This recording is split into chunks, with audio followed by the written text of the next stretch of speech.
तो my dear students, जैसा कि हम सभी जान रहे हैं कि अभी लॉकडाउन का टाइम चल रहा है।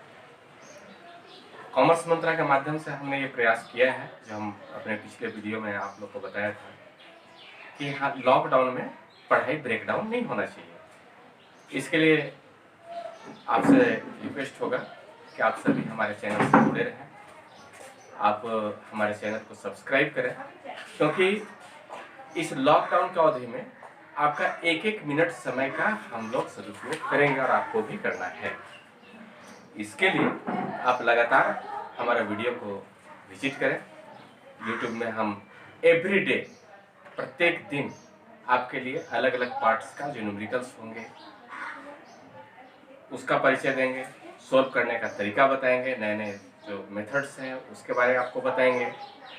लेकिन आप सभी से रिक्वेस्ट होगा कि हमारे चैनल को आप जरूर सब्सक्राइब करें, कॉमर्स मंत्रालय बाय गणेश लाल सर। और आज हम शुरुआत करने जा रहे हैं आपके लिए admission of A partner. Okay, let's begin. Admission of A partner यानी साझेदार का प्रवेश। तो एक साझेदार का कहाँ प्रवेश हो सकता है? साझेदारी में। साझेदारी है क्या? साझेदारी जब दो या दो से अधिक व्यक्ति मिलकर कोई वैध व्यापार बोले तो जो लीगल पॉइंट से सही, कानूनी सही, वैसा व्यापार करते हो। क्यों? लाभ कमाने के लिए, और फिर लाभों का बंटवारा करते हो। तो ऐसे व्यापार को हम लोग साझेदारी या फिर पार्टनरशिप कहते हैं। तो हम जैसा कि बताए कि कम से कम दो व्यक्ति चाहिए, लेकिन अगर हमको कुछ ऐसा सिचुएशन आ जाए कि दो व्यक्ति से अधिक चाहिए, ये सिचुएशन बोले तो ऐसा कौन सा सिचुएशन है?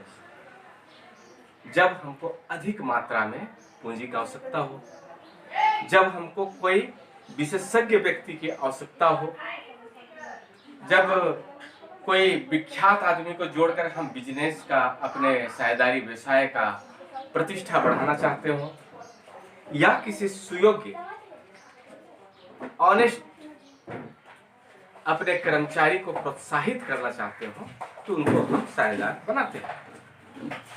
तो ये साझेदार का प्रवेश क्यों किया जाता है, इसके बारे में चलिए।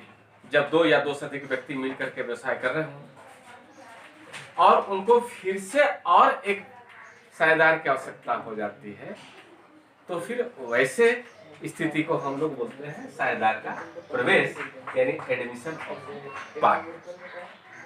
अब हम यहाँ पे अकाउंटिंग पॉइंट ऑफ व्यू से बात करेंगे कि जब कोई नया साझेदार आता है तो हमको लेखांकन में क्या क्या परिवर्तन करना पड़ता है। तो जब कोई नया साझेदार आता है तो सबसे पहले हमको जानने की आवश्यकता होती है NPSR, यानी कि new profit sharing ratio. New profit sharing ratio. अब इसको हम क्लियर करने के लिए आपको हम एक एग्जांपल दें। एग्जांपल ये हुआ कि मान लीजिए कि कोई दो साझेदार हैं, A और B, और ये पहले से 3:2 यानी 3:2 में ये बंटवारा करते हैं, लाभों का बंटवारा करते हैं। आप समझ गए होंगे कि हमारे पास पहले से दो साझेदार थे, A और B। ये लाभों को कितना बंटवारा करते थे? 3:2 में। अब इन्होंने डिसाइड किया कि C को हमको प्रवेश देना है, C को प्रवेश देना है। तो इन लोग में कुछ ना कुछ, जब C को प्रवेश देना है तो C जब आएगा तो C को हम लोग लाभ तो निश्चित देंगे A और B। तो लाभ जब देंगे उसको तो कितना देंगे, तो ये लिखा हुआ रहता है, आपको क्वेश्चन में दिया रहेगा। अब इसमें लिखा हुआ है कि उसे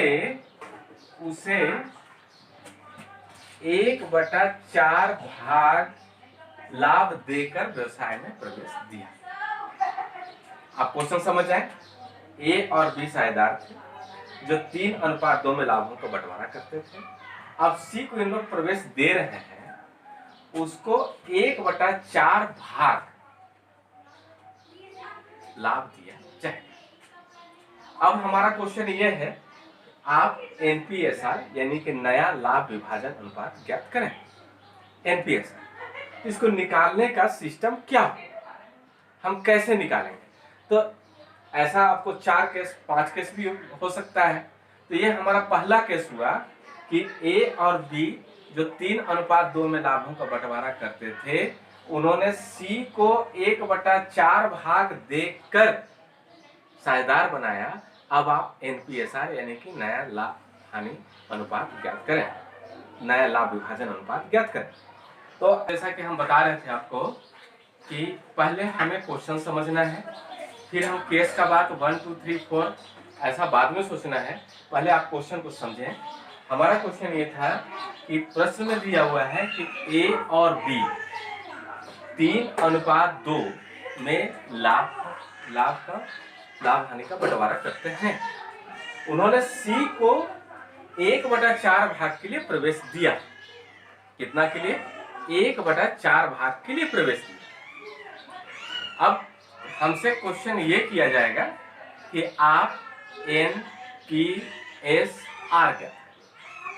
तो इसको बनाने का बहुत सिंपल तरीका है। सबसे पहले आप क्वेश्चन को समझें कि पुराना अनुपात क्या है, और क्वेश्चन में ये भी समझना है कि जो नया साझेदार आ रहा है उसको कहां से दिया जा रहा है। तो यहाँ पर कुछ नहीं बोला गया, यहाँ पर सिर्फ ये बोला गया है कि 1/4 भाग दे करके उसको साझेदार बनाया गया। 1/4 भाग देकर बनाया। अब आप देखें कि इसको हम सोल्व कैसे करते हैं, एनपीएसआर कैसे निकालते हैं। तो सबसे पहले आप ये समझें कि कोई भी बिजनेस में जो प्रॉफिट होता है इसको आप 1 माना। कितना? 1। तो हम 1 रखें। अब ये बताएं कि सी जब आया तो सी को हम तो ए और बी इन्होंने प्रॉमिस किया था कि भाई आपको हम 1/4 दे देंगे। 1/4 इन्होंने दे दिया। तो अब बचा कितना? आप जानते हैं कि 1 से 1/4 को जब माइनस किया जाएगा तो ये 3/4। ये किसके लिए बचा? ये a प्लस बी का अब इतना ही है। अब इसको समझ जाए कि a b c है तो a को 1/4 मिलेगा और b और c को 1/4 मिलेगा और a और b का हो गया 3/4। लेकिन 3/4 में a का कितना होगा? 3/4 तो a और b का है, a का कितना होगा? तो a न्यू शेयर, इसको ऐसा करेंगे 3/4 और आप यहीं पे लिख लें बीच न्यू शेयर 3/4। आप ऐसा लिख लें। उसके बाद आप देखें कि a और b का पहले से कितना था? 3:2। It means 3/5। आप समझ गए होंगे कि 3 + 2 5। उसी तरह से b के लिए 2/5। आप जस्ट मल्टीप्लाई करें 9/20 और फिर 6/20। ये किसका हुआ? A का। ये किसका हुआ? B का। अब थोड़ा सा आपको और समझना पड़ेगा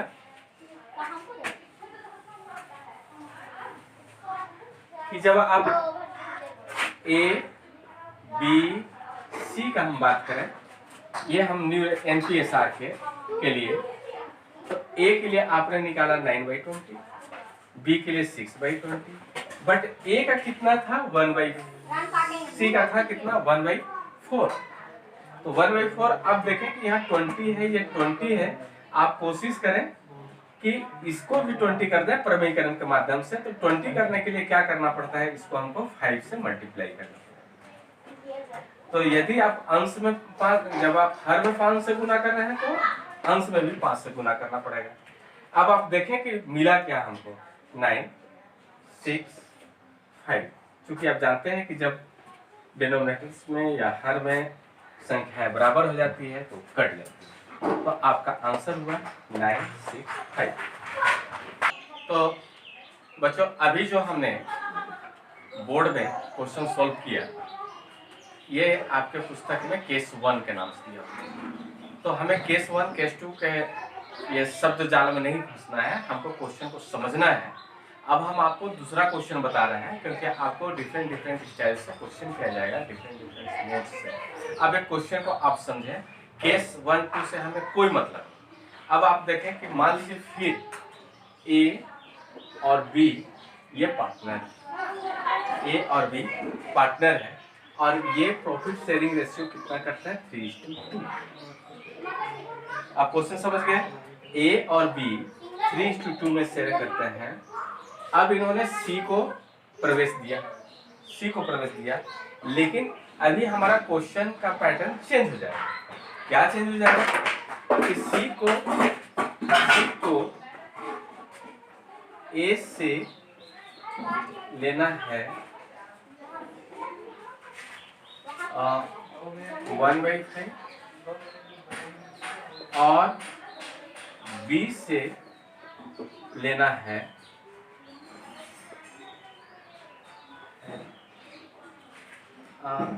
3/50।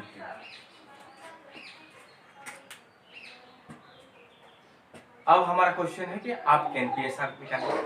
मेरा क्वेश्चन है कि ए और बी 3:2 में प्रॉफिट शेयरिंग करते हैं। सी आता है जिसको ए से लेना है 1/5 और बी से लेना है 3/15। तो अब आप एनपीएसआर निकालें। अब आप देखिए कि ए के पास क्या है, अगर इसको हम भिन्न के रूप में लिखें तो ए के पास था 3/5, ए के पास था 3/5। अब वो दे रहा है कितना, 1/5। तो अब ए के पास बचा कितना, 3/5 था, वो दे रहा है 1/5। तो अब ए के पास बचा 2/5 और बी के पास कितना बचा, बी का शेष। तो बी के पास था कितना, 2/5, दे रहा है कितना, 3/15। तो आप देखें कि आप कहीं पे रफ में सोल्व भी कर सकते हैं कि 5 और 15 है, तो इसका एलसीएम होता है 15। 5 से आप डिवाइड करते, 3 टाइम गया, 3 2 जा 6 और ये हो गया 3, माइनस करेंगे तो 3/15। तो हम इसको लिख रहे हैं 3/15। अब आप देखें ए के पास बचा 2/5, बी के पास बचा 3/15। अब सी के पास कितना बचा, तो ये सी का निकालने के लिए आप ऐसे देखें कि सी के पास कितना बचा, तो सी को जो मिला है वही उसका शेयर हो जाएगा। तो सी को कितना मिला है, सी को ए से मिला 1/5 और बी से मिला 3/15। अब इसको आप ऐड कर देते हैं 15, ये हो गया 3, ये हो गया 3, यानी 6/15। अब आप देखें ए का शेयर कितना है, 2/5, बी का 3/15, सी का 6/15। अब यदि आपको कहा जाता है कि आप एनपीएसआर बताएं, एनपीएसआर, तो आप लिखें ए बी सी। ए का कितना था, 2/5, बी का 3/15 और सी का था 6/15। अब आप इसको परमीकरण जब करेंगे, तो क्या होगा कि चूंकि 15 है दोनों में, तो इसको हमको 15 बनाना है, तो आप 3 से मल्टीप्लाई कर देते हैं, तो 3 2 जा 6, 3 और 6, तो ये आपका 6 3 6 एनपीएसआर हुआ। आप चाहे तो इसको छोटा भी कर सकते हैं। कैसे छोटा कर सकते हैं, जैसे 6 3 6 है। अब आप देखें 6 का टेबल में 6 तो है पर 3 नहीं है, लेकिन 3 के टेबल में 3 भी है और 6 भी है, तो आप चाहें तो इसको छोटा कर दें, 2 1 2, ये आपका आंसर हो जाएगा, यानी कि एनपीएसआर। स्टूडेंट्स, आप वीडियो पॉज करके नोट्स कर लें, और यदि कहीं पर डाउट होता है तो आप हमारे कमेंट बॉक्स में कमेंट करें। हम जरूर आपके प्रश्न का उत्तर देंगे, आपको सेटिस्फाई करेंगे, क्योंकि हमारा लक्ष्य ही है आपके लिए बेस्ट करना, आपका बेस्ट रिजल्ट हो। इसलिए आपको जहां भी डाउट हो आप हमारे कमेंट बॉक्स में जरूर लिखें, हम उसका आंसर करेंगे। So thank you my dear student. हम आपसे जरूर अपेक्षा करेंगे कि आप हमारे वीडियो को लाइक करें, चैनल को सब्सक्राइब करें।